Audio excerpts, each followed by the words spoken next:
바울의 2차 전도 여행의 첫 번째 도시는 빌립보이고 두 번째 도시는 데살로니가인데요. 마게도냐 주의 그 행정 수도예요. 데살로니가는 한 인구가 당시 한 20만 명 정도 됐다고 합니다. 경제, 정치의 어떤 중심지가 이 데살로니가예요. 오늘 1절에 보니까 이제 그들이 암비볼리와 아볼로니아로 다녀가 데살로니가에 이르니 거기 유대인의 해당이 있는지라. 그러니까 바울의 주로 전도했던 장소가 유대인의 해당에서 이제 사람들에게 복음을 전했다라는 것을 알 수 있죠. 자신의 동족들이죠.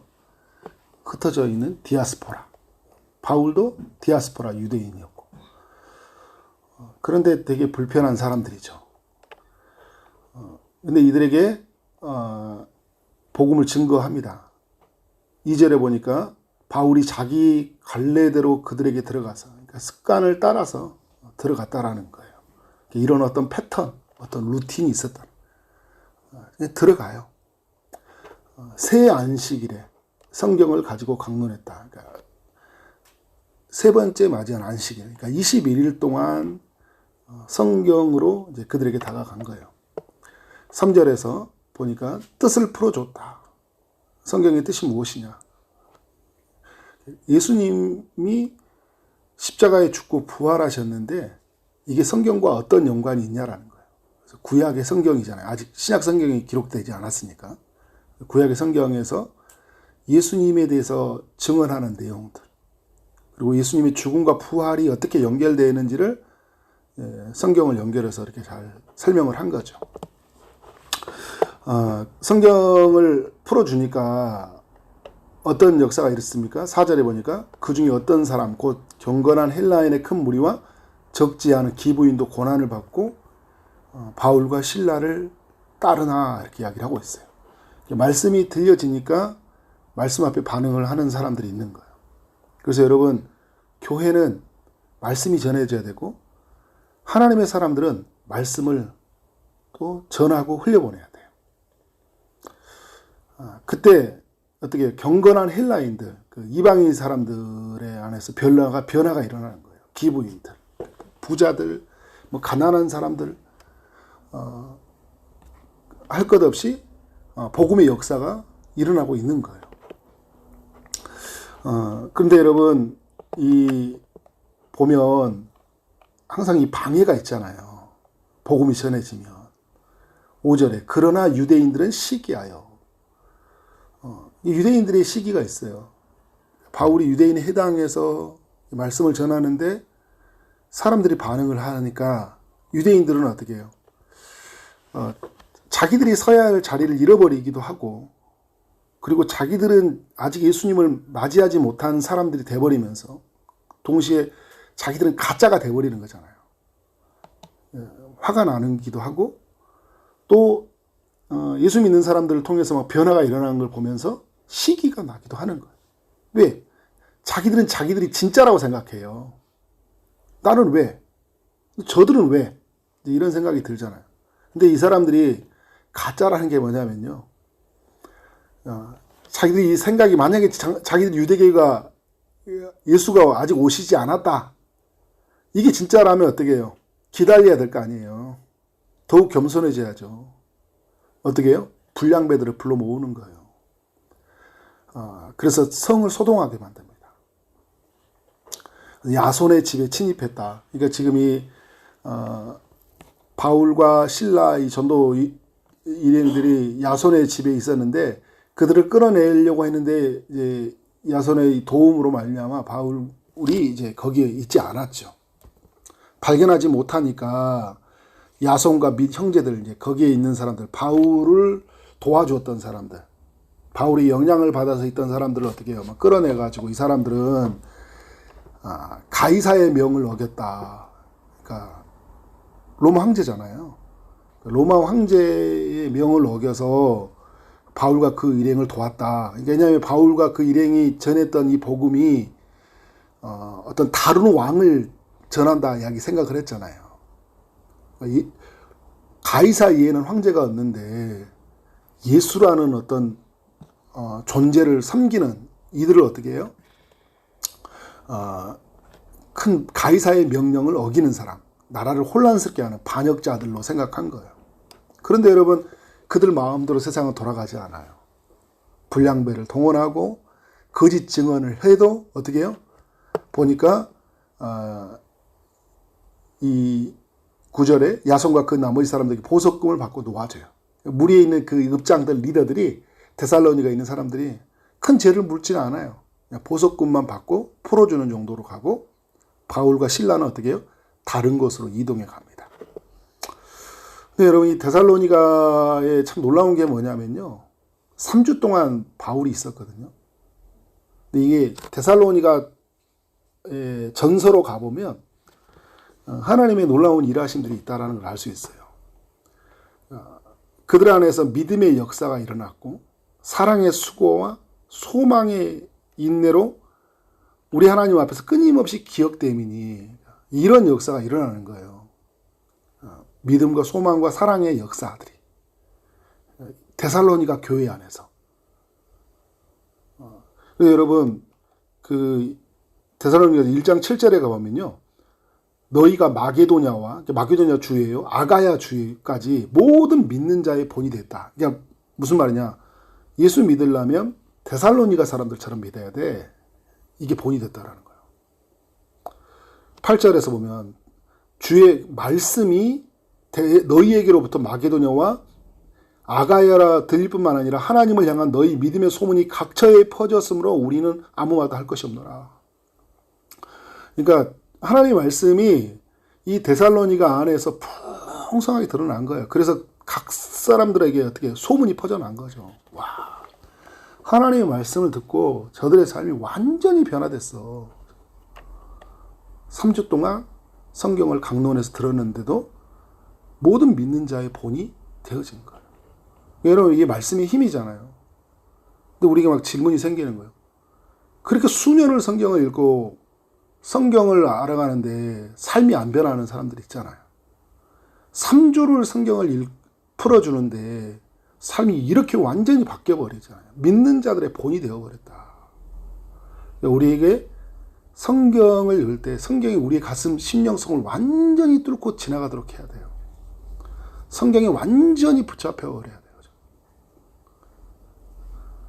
그런 면에서 우리에게 어떤 삶의 도전이 좀 있어야 된다. 이 이야기를 보면서. 근데 여러분, 참 교회가 참 놀라운 거예요. 되게 힘든 일도 되게 많았거든요. 이 데살로니가 교회도 힘든 일이 많았고, 이 데살로니가 오기 전에 빌립보 교회에서도 되게 힘든 일이 많았잖아요. 근데 바울에게 참 위로가 되는 게 뭐냐면, 이렇게 힘들게 세워진 교회들이 참 은혜롭게 세워져 간다는 거예요. 16장에 나왔던 빌립보 교회도 첫 번째 세워진 교회가 어떻게 합니까? 나중에 빌립보서에 가보면 그 바울의 사역의 그 초창기 때부터 바울의 사역에 동참을 해요. 여러 비용들이나 헌금들을 모아서 바울에게 전달을 해요. 감옥에 있을 때도 바울에게 계속 위로하고. 이 두 번째에 있는 이 데살로니가 교회에서도 어때요? 끊임없이 교회가 그렇게 하나님 앞에서 신실한 모습으로 세워져 있는 것들을 보게 됩니다. 큰 힘이 되죠. 이제 여러분, 이제 10절에서 그 밤에 형제들이 곧 바울과 실라를 어디로 보냅니까? 베레아로 보내요. 그러니까 야손과 그 믿는 형제들이 여기 있으면 안 되니까 이제 베레아로 이제 같이 보냈죠. 베레아로 가서 또 어디로 들어갑니까? 유대인들의 해당에 들어갔다. 또 유대인들의 해당에 들어가는 거예요. 거기서 누구를 만날까요? 말씀을 듣기로 예비된 사람들을 만나겠죠. 그래서 11절에 어떤 일이 일어납니까? 베레아에 있는 사람들은 데살로니가 있는 사람들보다 더 너그러워서, 더 너그럽다 이 단어를 보면 더 고귀하다 이런 단어를 써서 더 고귀하다, 더 숭고하다, 더 고결하다 이런 의미를 가지고 있거든요. 근데 왜 더 고결하다, 더 귀하다 이야기를 하냐면, 이 데살로니가 사람들도 정말 어마어마한 사람들이잖아요. 데살로니가 전서를 통해서 보면. 그런데 이 사람들은 더 고귀하고 더 순결하게 어떻게 하고요? 간절한 마음으로 말씀을 받는다라는 거예요. 말씀을 풀어주는데. 열심히 들었다. 간절한 마음. 이 오늘을 보니까 열심히 들었다라는 거예요. 집중해서. 내 영혼이 하나님 말씀이 완전히 바라면서, 그죠?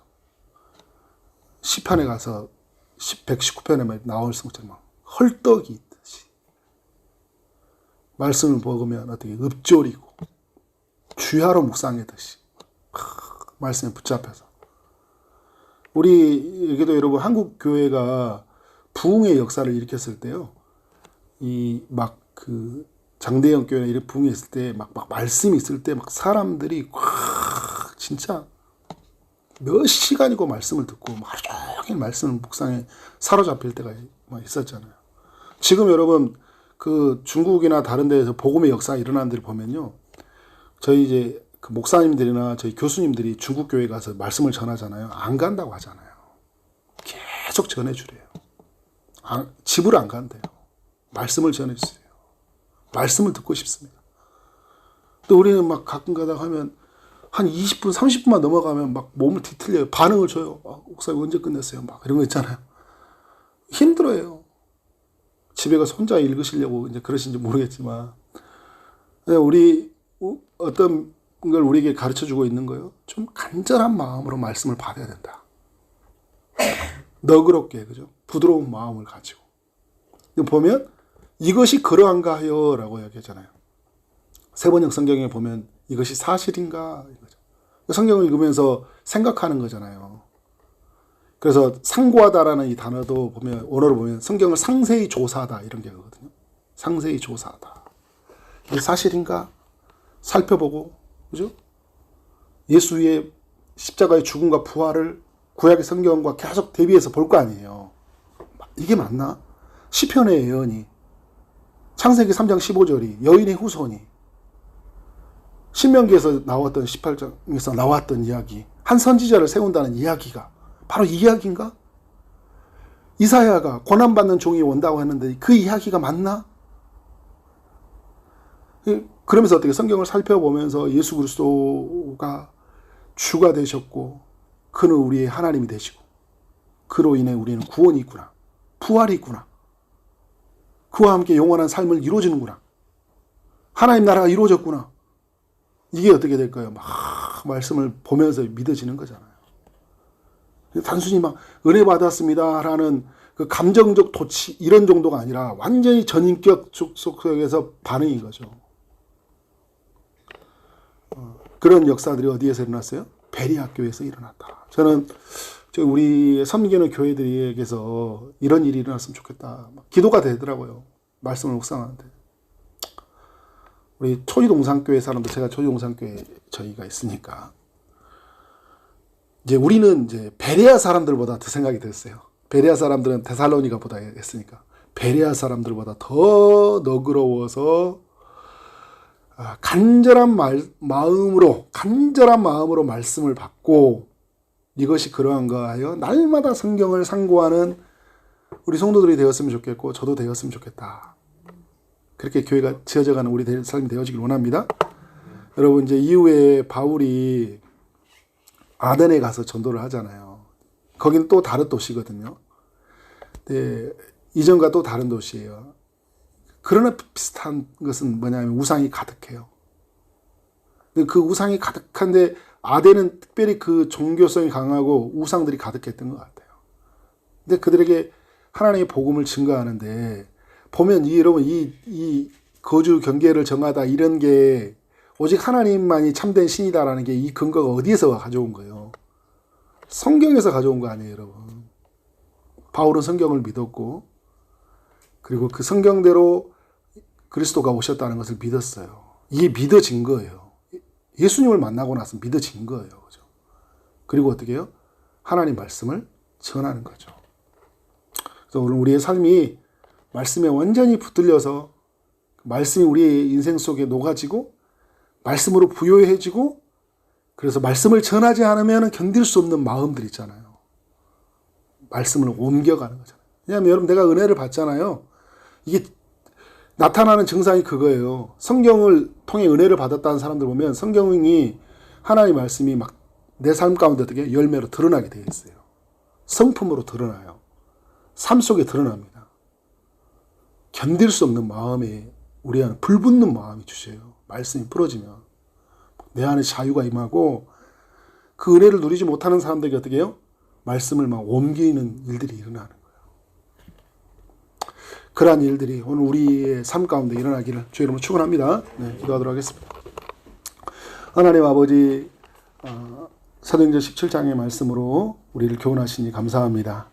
데살로니가의 교회의 변화의 이야기, 그리고 베레아 지역 속에 있었던 그 이야기, 하나님 아덴 속에서 복음을 흘려보냈던 이야기가 우리의 삶 가운데 일어나길 원합니다. 하나님 말씀에 붙잡혀서 그 말씀이 우리 가운데 풀어짐으로 우리가 자유를 누리고 그 말씀 속에서 정말 하나님을 깊이 만남으로 그것을 전하지 않고는 견딜 수 없는 그런 마음이 우리 모두에게 불일듯 일어나게 하여 주옵소서.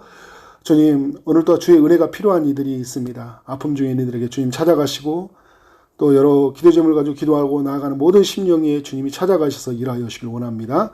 취업이 필요한 사람들, 또 결혼을 위해서 기도하고 임신을 위해서, 출산을 위해서, 또 여러 가지 기도의 제목을 가지고 기도하고 나아가는 모든 심령에 주님이 찾아가신 일하여 주시되 특별한 은총으로 역사하여 주옵소서. 예수 그리스도의 이름으로 기도를 삼나이다. 아멘.